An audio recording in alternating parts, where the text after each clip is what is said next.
Many videos that we do, Chuck and I, we are very, very cheerful. We try to portray a very happy life. We interact, we laugh, we giggle, sometimes we pick at each other, but it's all good. As you can see, things are a little bit different right now, and I'm probably gonna let Chuck explain what is going on. Nothing is off limits. You can talk about anything literally. I have no issues posting about anything. You don't have to worry. Don't worry, I'm okay. Okay. Throughout almost 9 years now,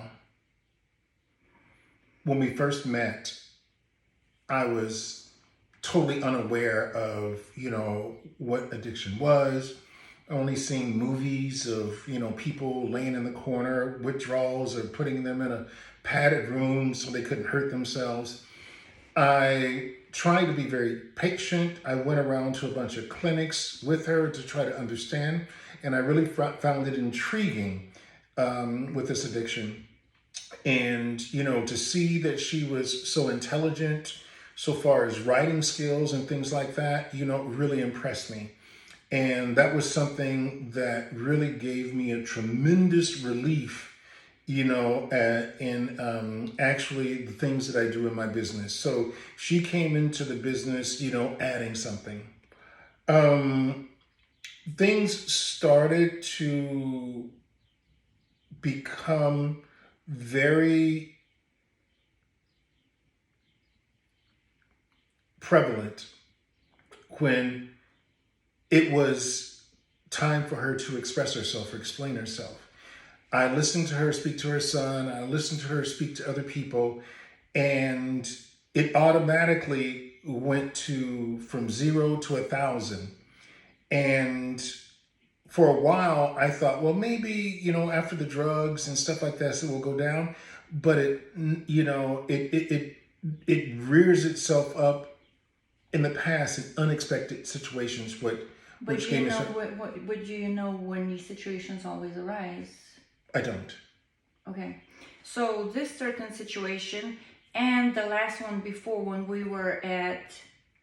I was talking years ago, though. Okay. I was talking about at the beginning. I didn't even. But you kind of said, like, I used to think it's only because of addiction, but well, now... yeah. This is I'm playing a movie through my head, and I am basically going from when we started our first year driving down the road, talking, and stuff like that. So I started really looking at solutions, and when I tried to express myself and tell her back then that, hey, let's take a look at what you just did, I felt that I was never heard. But I let it, I let it go. Over the last 9 years, almost 9 years, I've tried to express my feelings and what this does to me. And till this day, I don't feel like I've been heard. So I got to the point here the last week that there's been a few incidents that have been very traumatic with me. Las Vegas twice, New Jersey, Austin, Texas, and what just happened last week. These are very, very traumatic events that always For you? For me, yes. And traumatic... Only for you. Traumatic for me to understand. My version of traumatic is for me to understand how to deal with this. I feel helpless. That is a traumatic situation that I'm in, is I feel helpless. I feel like I can't bring enough to the table. Okay, if I can just add something so we can continue with the story on the right track. When you say 9 years later, I've never been hurt, that's a lie, and that hurts for me to hear that. You know why? Because Until a week ago, you've been telling me, we've been doing so great. Like, I mean, Vilma, you've been off the chain good. Like, your behavior has changed. You've been bragging to Tommy, to my family, how amazing I was. That's true. Hold on, okay, but That's true. You just said for 9 years, I still don't feel like I'm heard. But where I'm going with this, actually, at photographer here in Richard's house, when I jumped out of the driving car, when I got suicidal, and in this scenario, in the past few days, forget what happened in Lithuania. When we came back home, I'm discussing it, right? It's us. Why we haven't been able to communicate and arguing? Right now? Yes. I literally just got off my Prozac, my mental medication, without weaning off. My mind is absolutely haywire. Like I don't even understand. My moods are going up and down. I need fucking help. I don't need people pointing and telling me lies. You say for 9 years I haven't been heard, when for the past year you've been bragging how amazing things were. And this is my problem. Because everybody exaggerates everything and the addict is always fucked up. My biggest problem is when I try to explain my side of the story, you do just exactly what you just did. You said, What did I do? No, Chuck, you're up. First of all, I didn't say you're wrong. Didn't you brag about me? Yes. Yes. So here we go. How do we get to? I haven't been able to get heard in 9 years. You have changed dramatically. We have a lot of beautiful moments together. That is not erased. But with your beautiful things that are going on that make me happy, there's also a side where I don't feel like I'm being heard. But you never speak about the good side. You went straight to the bad side. Like, oh my God, she's been messed up. She hasn't listened to me for 9 years. I don't know how to deal about it. I don't know what to do. Like, I'm helpless. That's what you said. I will repeat, and this is how our arguments normally go. I will repeat. For 9 years, we've been great, but I can remember 1,000 times where I said, Vilma, could you please hear me out? And that's when you break down. That's when you speak over me. And that's when you tell me how it's supposed to be. And that's where you should turn your back and walk out the door. And that's true. I have done that. But about 2 or 3 years ago, I made the drastic change. I completely changed my narrative. I talk to everybody about how submissive I am, how a woman should listen to the man. And you go on Clubhouse. You even went to my family members and tell them how submissive Vilma is, how she's different than the rest of the women. And you completely up. You contradicting yourself. No, Vilma. Your version of submissive is great. So basically, what I'm saying is that when I say, Vilma, please don't ask me to drink, and you do it anyway. I said, Vilma, please don't go out and because sometimes I just want to go and have a glass of wine, and you say no. You can't. When many times in the past 9 years I've had a glass of wine, 2 glasses of wine, and I was fine. The only time I'm not fine is when I have a fucking breakdown, and then I go and I have 3, 4, 5 glasses of wine. I have never lost my shit after 2 glasses of wine. Never. But you always use an analogy. And yes, sometimes I'm a former drug addict. I didn't even drink that much. I didn't like to drink. My drugs were opioids, Xanax, and cocaine. I liked speed down. I mean, my personality, I'm a very hyper person. I like speed. And then when I'm tired of that speed, I wanted to come down, I would use Xanax. Drinking was never my favorite part of the whole party thing. So yes, when I ask you to have a glass or 2 of wine and you say no, it affects me, but I don't fight it anymore. For like 4 or 5 years, I haven't fought it. I said yes. Can you please hear me now? I have, yes, absolutely. What the respect when you, for example, after Las Vegas, I don't want to get into that, but that was a very traumatic thing. And, police were involved. My kids were there. It was because of another photographer, like always. Because I was Can I finish? This is disrespected. what I'm talking about. When I start, Sorry, you're right. Sorry, when go I ahead. start explaining, you know, I get cut off every time. So I don't. A lot of times I don't feel like I'm being heard. I think what's happening when I speak, you're just looking for the chance to jump in and protect yourself. Okay, I'm done. Go ahead. Okay. Speak. Those things are very traumatic for me. So when it comes to you and alcohol, all I can see is the horrible things that have happened from that. And you did not have control in those particular situations. And I feel that I would be, you know, participating in keeping that urge there if I agree to whine or okay like this. But when I say no, you feel like I'm controlling you, that you can handle it, that, you know, 2, 3, you've never had problems with this. To me, Not that's 2, 3, 1, 2. one, That's a very big difference. 1, 2, I know I can handle more than 2. 1, 2. But I absolutely do know that I can handle 1 or 2. I don't. Because you never let me. You never tested it out. You never seen it. And actually wrong. Every time that you have let me and you were okay with me drinking, nothing ever happened. From 1 or 2 glasses, nothing have ever happened. The only times it happens when I feel, when something goes, when you leave me or something, you go off like in Vegas, when you guys went off to do your thing and you left me crying in the room, I went drinking. And when I'm by myself, I want to drink just to numb myself. So I do drink 3, 4, 5. And all these thick feelings already before the drinking starts where I'm trying to numb them, it just escalates. But if I'm in a happy mood, I'm relaxed, we're at the dinner or whatever, I have never had an issue. I feel like you're making excuses. That's the way I see it.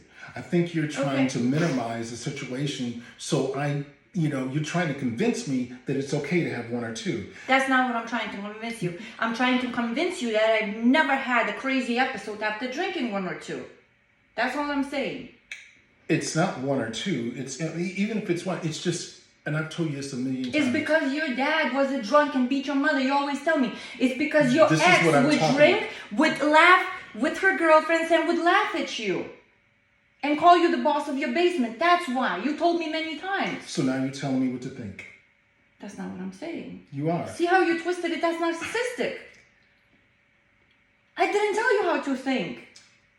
How did I tell you what to think? You're diagnosing That's not what I did. I'm telling you, you told me your dad used to beat my mother. I hate drinking. Exactly. My ex used to drink and laugh and get crazy and loud with her girlfriends and make fun of you.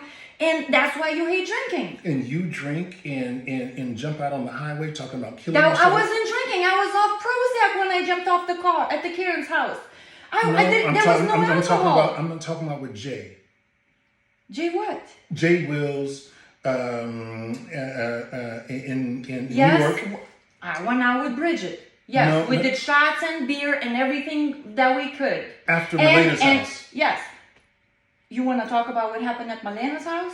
And when I was told to have my own money? You drank. And the traumatic event after you drinking just brings... But you were okay with me drinking there. How... Were you not okay with me drinking at Melena's house? You okayed it. You were sitting right there. It's after I got drunk and I went out with Bridget that same night. I got trashed. Yes, there was a problem when I got home. See, you said something very important today that we probably shouldn't have these conversations until we have someone there. But I'm going to go ahead and tell the story how it happened. We left there. I had no idea how drunk you were. You sat in the car and you started slamming on the door. And Jay and I both looked at you. What's going on?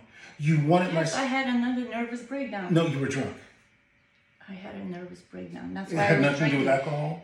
It did. I got drunk because I had a nervous breakdown. You know what happened at Melena's house? It's the alcohol that I see. Okay, I give up. So basically, this is what always happens. You come to me aggressively, drunk, the veins and spit are flying, and you look like you're possessed at this point. I grab you and throw you on the bed to try to calm you down. Then that turns into, I just abused you. You initiate things And then whenever there's a consequence, it's always other people's fault. We can never sit down and discuss something and figure out the problems. You're still to this very moment trying to justify alcohol. And we should be having a conversation that goes like this. Yes, Chuck, I have a problem. Yes, Chuck, I will take responsibility. How did I start the video? Didn't I start the video with I do have a problem? Or maybe not this one, but out of the 8 that we recorded. Yeah, but we're not having that. We're not discussing that right now. We're not talking right now. We're talking. So it just doesn't. It's like I didn't say it. It's like I didn't mean it. You said it, but you're not doing it now.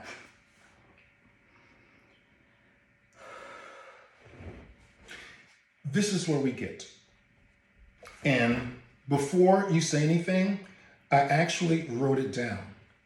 What was going to happen. I know you very well. I wrote this down before we even started because I understand where it goes. I understood that I am forced to get off Prozac because I'm running out and we have no way of getting more. I am losing my shit. Who's gonna help me? You're not helping me. My father's not helping me. My whole family disowned me. Like, what am I supposed to fucking do? Vilma, and this is why we can't communicate. I look on Facebook, and it's all about help me, please help me. Chuck is being mean to me. You know, hey, anybody want to drink? You're doing all this stuff on Facebook. What do you mean? I'm always this time. Why did you say every time I look on Facebook, this is what I see? For the, see how you try to exaggerate the situation and Can I make shit finish? up to make me look worse? Why are you trying to make me look worse? Or do you want to just use that to hurt me? I'm hurting you. Yeah, right now you're trying to. What I'm saying is that narcissist, and then comes the name calling. Oh my God! How is that name calling? Narcissist? That's not name calling. It is. Didn't you tell me 2 days ago that you have narcissistic tendencies? And so why are you using that now to make me feel bad, or because you just did that on me? To nullify what I'm explaining exactly what happens. Okay, explain to me. It's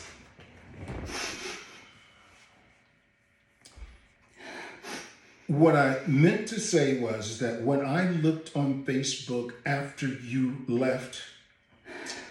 I left Lithuania, all I could see is 100 messages in the background. What's going on? And next day you told me all the haters who want us to get divorced messaging me. You told me you don't even know how many haters you know. I can never. My cousin was the one who told me to leave. Told you to leave me too. I can never ever finish. Because I'm fucking having a nervous breakdown. I never feel heard. And you're lying. You're lying. About what? About everything. And this is where you're healthy. I'm not. Is that how you try to help me? Am I healthy? Mentally. I'm talking about mentally. No, I'm not. Okay. So you didn't tell me yesterday and the day before and the day before you're gonna be there and helping me and hold my hand. I understand. I'm not gonna yell. I'm not gonna point fingers. I know I've been all I've been doing is poking fingers. Can you not yell? How is that yelling? I've been having the same video in the same tone and now all of a sudden I'm yelling. I really want you to go back and listen to it later. I really do. But seriously. I really, really do. And this is me holding your hand and helping you because I want you to see how other people hear you. It always happens this way. We have a conversation and you try to protect yourself in this conversation. And when I push back, you lose it and you don't want to hear what other people, you just want your version of whatever. Yeah. That's how I feel. And instead of asking Chuck, what do you think? Why do you think that? You never ask those questions. Therefore, that's another lie. What do you mean I never ask you these questions? I ask you every day that. No. I don't. If you do, I don't hear it and I don't get it. So I'm not going to say you don't, but I just don't hear it. Nowhere. I'm going to continue this videos on my own, sharing my own truth. And that's a problem because there's two sides. That's not what I meant. Okay. It's just Your own truth. Right now, I can't continue doing another video with you. I'm gonna go back to not where you're involved, and I'm gonna go back to my childhood because Why? it's Why too can't you talk stressful. about now? It's Because too stressful. it's too stressful. Exactly. I need my medication. I mean, I don't want it. I will not take it. But my mind is like so messed up. You have no clue what's going on in my head. I don't think anyone has a clue. Someone with a more expertise in listening and hearing this is, needs to be involved. And I agree. And I agree too. And we can't go on like this because I still, in this situation, I still feel unheard. And you're angry because I'm not listening to your side of the story. That's not it. Play it back.